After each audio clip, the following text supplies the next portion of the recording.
どうも、ダイキングです。本日も動画を見ていただきありがとうございます。今回はついにソニーから発表されました WF1000X Mark 週間レビューでございます。1週間使った感想をリアルに話したいと思います。結論から言うとですね、めちゃくちゃ完成度高いです。ありがとう、ソニー。世界最強ノイキャンソニー最高峰の音がまた塗り替わるというところで塗り替わりましたね。前作のね 1000X Mark IV これもね人気のイヤホンでございまして、約2年ぶりの新作なんですね。今回ソニーさんの方からお借りして約1週間毎日のように使ってみましたので、良かったんですけど気になる点もねやっぱりいくつかありましたので、そこも正直にレビューしたいと思います。今回ほんと正直に話すので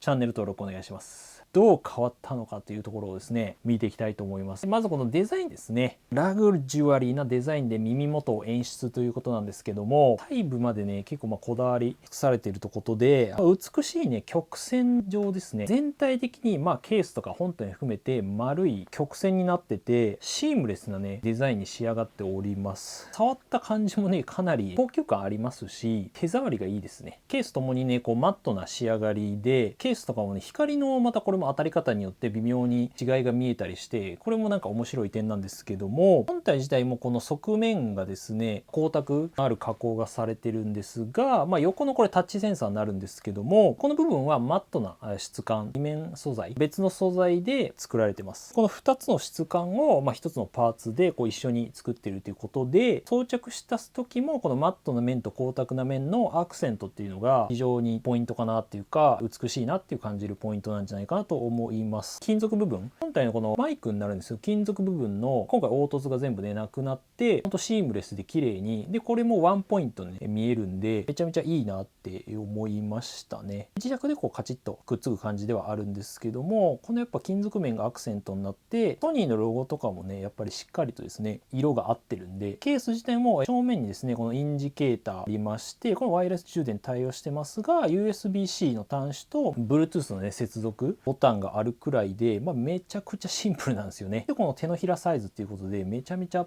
ちっちゃい軽量になってます。イヤホン本体もですね、かなりミニマルなデザインで、さっき言ったようにマットな部分と光沢なところの方がアクセントだったりとか、イヤーピースがねまず基本的に前回と同じなんですけど、厚みっていうのが、この厚みが根元の部分がですね薄く作られてるっていうことなので、装着感もねアップしたなと思いました。装着しやすいって感じでしたね。イヤーピース自体も SS サイズから、L サイズまでかな、サイズ展開もちょっと増えたんで耳にも合わせやすいんじゃないかなと思います。ケース自体もねやっぱり iPhone じゃねえと、AirPods と比べてもかなり薄いというか軽量化されてまして、本体ケースともにボリュームがね軽減されてるんですよ。なんで装着感とか普段やっぱ持ち歩いたりする時の利便性がめっちゃ上がってます。本体が 7.3 から 5.9g、 ケースは41から 39g ってことなんですけど、結構ちっちゃくなった感じがしましたね。重量が本体 20%、 ケースが 5% ダウンで、体積がね本体が 25%、 ケースも 15% ダウンしてるんで、全体的ななんとか面積が減ってるんですごいちっちゃく感じましたね。ちっちゃい手のひらにね本当に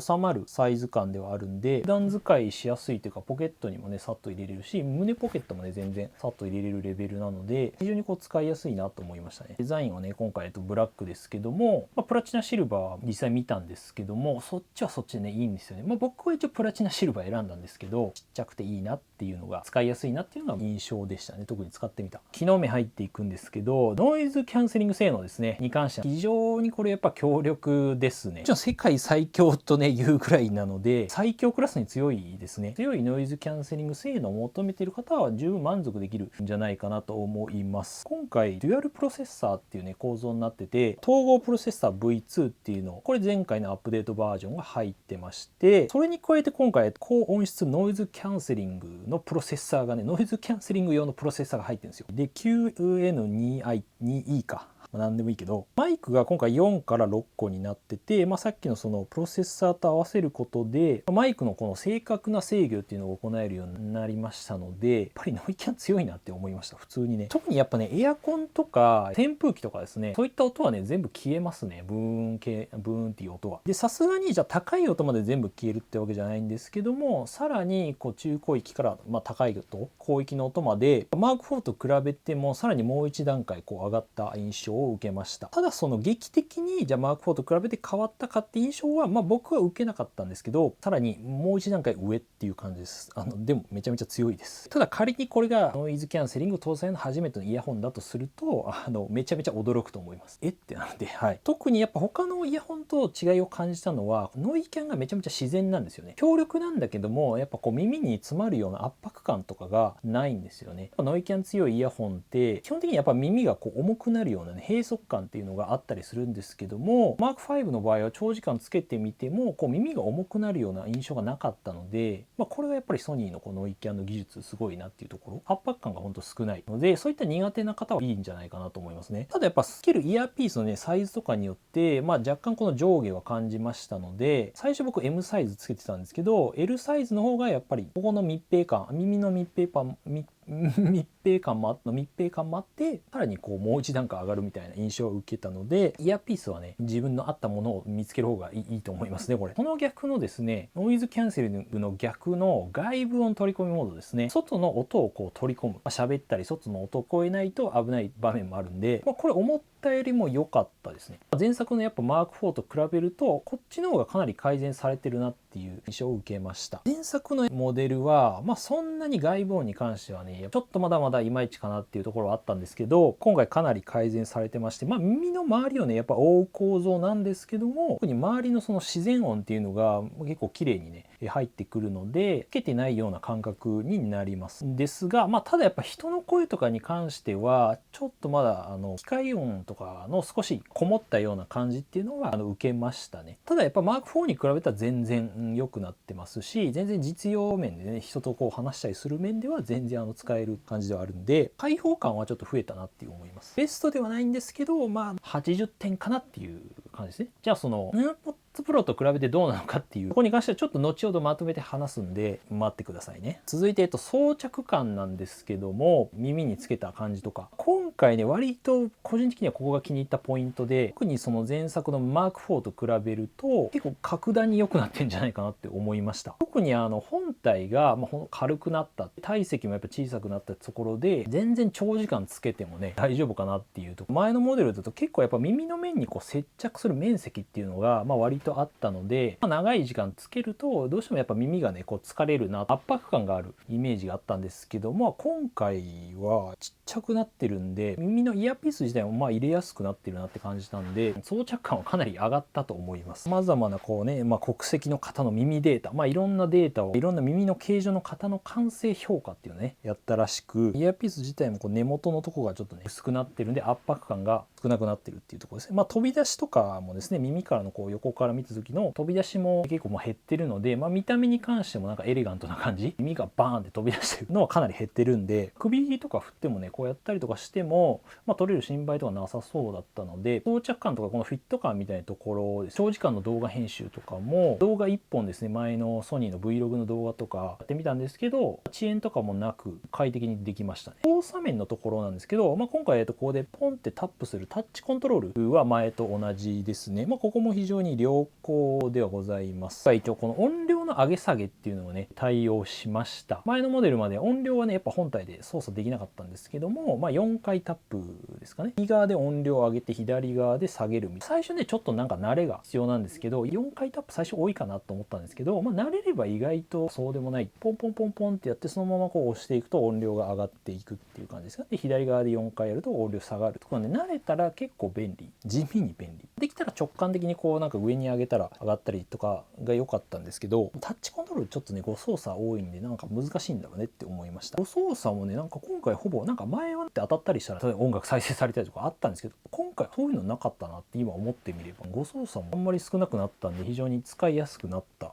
と思いますね。音質のところでございますね。今回これが一番の進化点なんじゃないかなと思います。個人的には地獄耳の僕でもですね結構感動するレベルというか、おーといいなっていう感じで良かったったですっていうね。じゃあなんでそうよく感じるのかっていうところをもうちょっと考えてみたんですけども、主にポイントは3つにちょっとまとめてみました。正直音をこう言葉で表現するのってなかなか難しいんで、実際本当は聞いてほしいんですけど、試してって感じソニーストアとかで試せるんで今って感じなんですけども、1個目ですね。1つ目はまず音の解像度の高さですね。音が綺麗に聞こえるんですよ。綺麗に本当このきめ細やかに聞こえるというか、映像でいう本当 4Kみたいな感じ、フル HD と 4K 有機 EL テレビの違いという感じなんですけども、音がもう一個一個の音が綺麗。例えばじゃあ価格帯のちょっと安いイヤホンとかって音がぼやけて聞こえるんですよね。解像度がなんで低いっていうか、映像でいうちょっとぼやけてるっていう感じなんですけど、音が綺麗に聞こえるんで、コンテンツ自体にも例えば YouTube とか、動画とかラジオとか何でもいいんですけど、音声コンテンツも集中して楽しめるんじゃないかなと思いました。あとやっぱ低音の綺麗がですね、めちゃめちゃいいですね低音が綺麗でひょってね、キレがいいんですねこれが。はい、気持ちいい、聞いててねこう気持ちいいんですよね。重点音もこうしっかり綺麗にね低音が鳴ってくれるので、聞いてて気持ちいいし、でもそのバラードみたいなんとかクラシックみたいな聞いてもやっぱ一個一個の音がね綺麗なんでリアルに聞こえます非常に。なんで2つ目、このライブ会場にいるような臨場感っていうねところなんですけど、楽器の音がねめちゃめちゃリアルに聞こえるんですよ。一個一個のさっきの解像度が高いっていうところにつながると思うんですが、ピアノとか例えばギターとか何でもいいんですけど、音がねめちゃめちゃ一個一個が綺麗に聞こえて、他の多分イヤホンで聞こえないような音も聞こえたりしました。その上でボーカルの音がちゃんとこの前にあるんですよね。こうレイヤーというか前に声があって後ろに音は綺麗なんだけど、楽器の音は後ろからこう包み込むように聞こえるというか、音のこの重なりを感じるんで 3D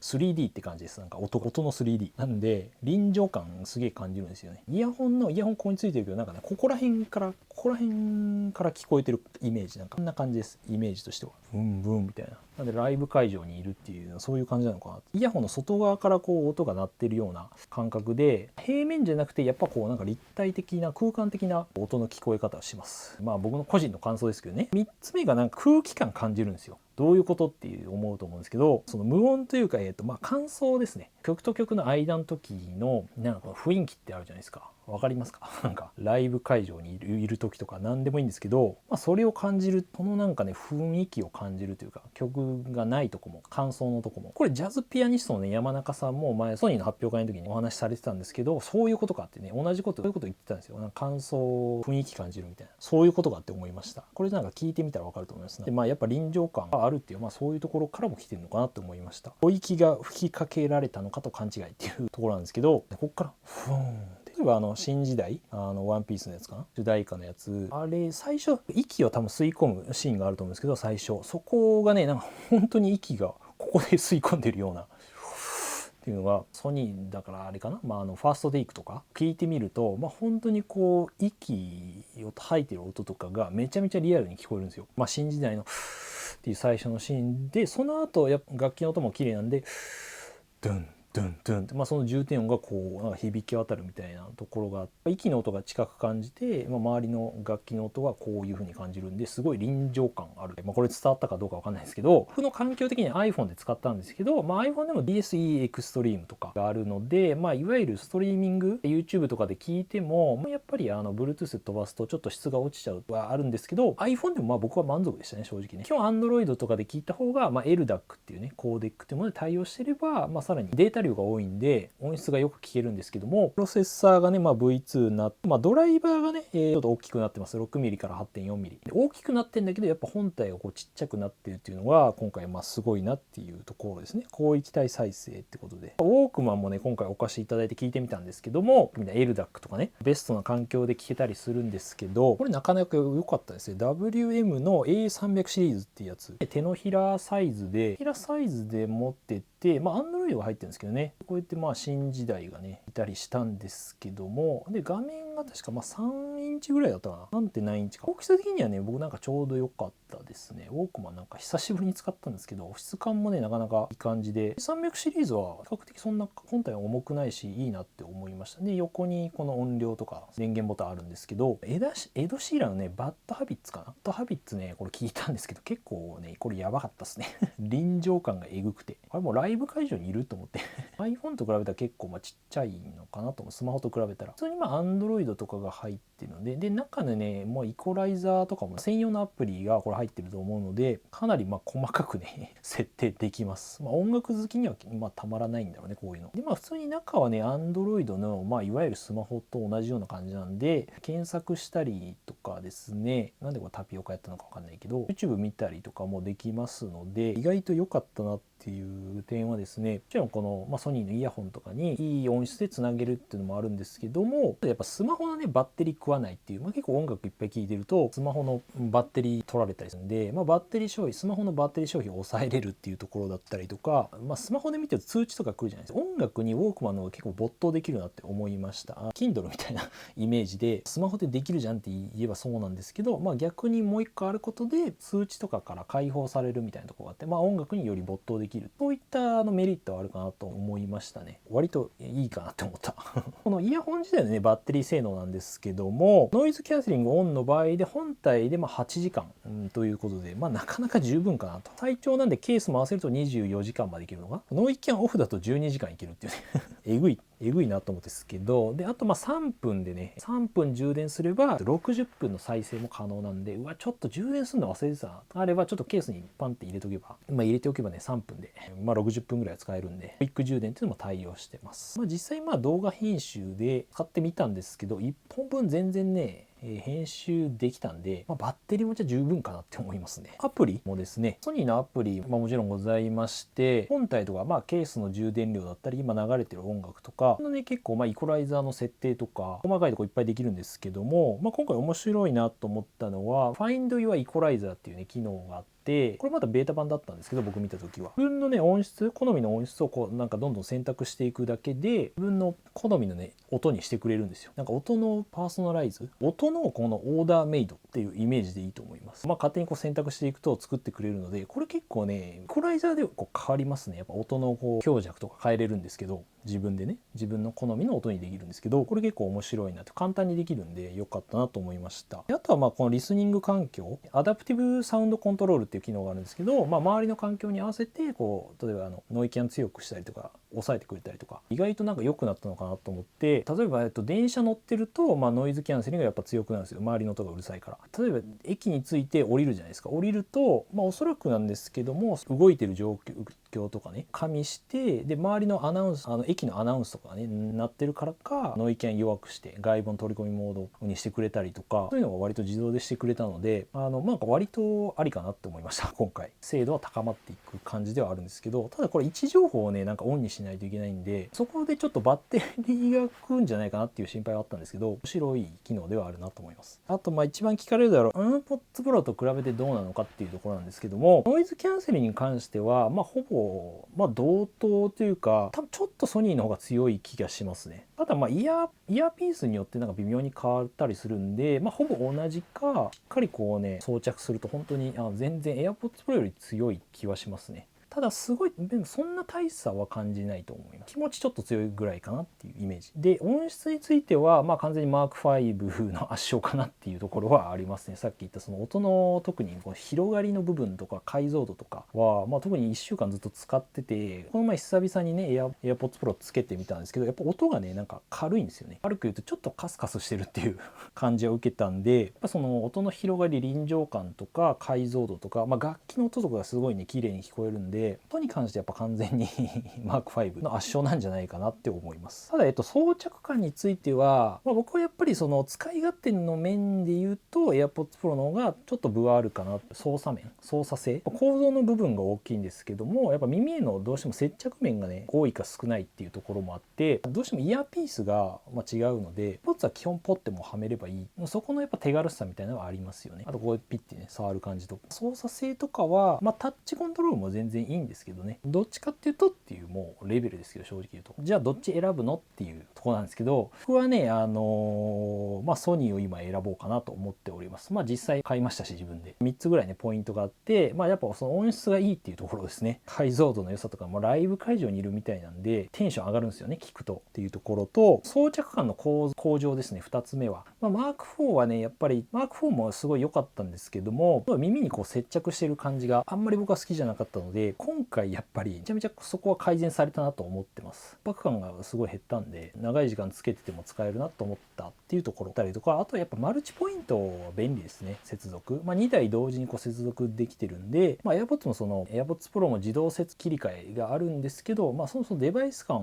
の移動手間っていうのがそもそもないんで、マルチポイントとかもうつながってるんですよね。スマホとパソコンでずっとこうつながってる状態なんで、そのままパッていけるんで、これはやっぱ楽ですよね。ただ2台までっていうのはあるんですけど、そこら辺のぐらいでソニー推しかなっていうところです。これは別に忖度なしで、そう思ってます。サクッとね良かった点と気になる点をね話していきたいと思うんですけど、マーク5ですね。選ぶポイントとして良かったところはやっぱ音質とこのやっぱ使い勝手の両立っていうところだと思います。音がですねまずいいというか、ライブ会場にいるようなこのすごい臨場感のある音、綺麗な音が聞こえる、解像度が高かったり、低音が非常にこう綺麗でキレのある音だったりとか、楽器の音もねめちゃめちゃ綺麗に聞こえるんですよね。その上で小型で軽量で装着感もやっぱり良かったんで、操作性も十分で、タッチコントロールも普通に誤動作とかもなく使えて、音がやっぱいいイヤホンで、どうしても結構ごつかったりケースが大きかったりとか、どうしても利便性が下がる場面が多いんですけども、そことの両立が非常にできているので、これが非常にいいなって思ったポイントです。その上でさらに2つ目ですけど、ノイキャンですね。ほぼ世界、最強クラスのノイキャン、外部音取り込みモードも非常に向上したので、マーク4と比べるとやっぱかなり自然に聞こえたりはしますので、